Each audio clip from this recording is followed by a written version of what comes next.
Hi, Andy Nelson. So what is a trade secret? Do you know what a trade secret is? You've probably heard about it referenced when you hear about the Coke formula or about KFC's original recipe. And those are correct. I mean, those are trade secrets, but what really are they? And is it something that you might have as an asset for your business? Well, let's think about it. Let's unpack it a little bit. So a trade secret at its core is in fact information, right? It is information that a company possesses.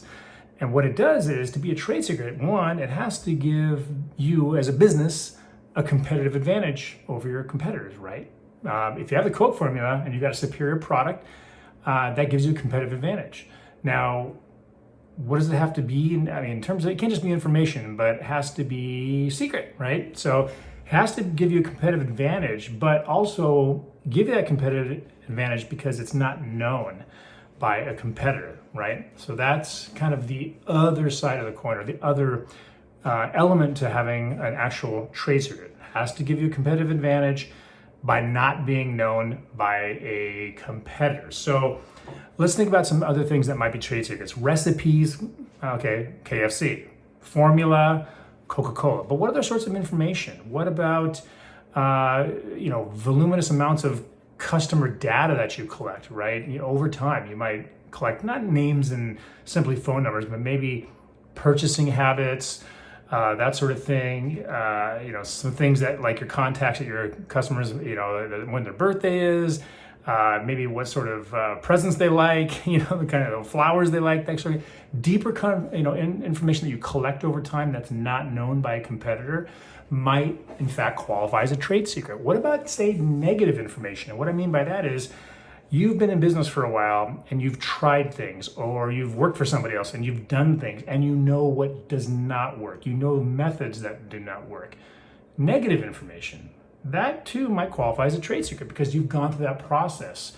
You've collected it, you've assembled that data, you've synthesized that data in your mind, and you have a leg up on your competitors because they do not know that. They do not know what doesn't work. So that too could qualify potentially as a trade secret in almost any state in the country. So think about, a lot of people think of in terms of patents or trademarks or copyrights as their intellectual property that has value, but think about what sorts of things might be trade secrets. It's got to be information of some sort that gives you a competitive advantage over customers by not being known to them. And it has to be subject, to reasonable efforts to keep it secret, right? So if you tell everybody in your business about it and you tell other people what your secrets are, well, guess what? It's not secret anymore. And I've seen plenty of sophisticated businesses that have information as their core product, and they do a terrible job at keeping things secret that should be kept secret. They have policies written down, that sort of thing, but they don't enforce them. So reasonable efforts to keep it secret. If it's something physical, KFC recipe on a piece of paper, well, put it in a safe. Most things are probably going to be digital these days, or maybe they're in your brain.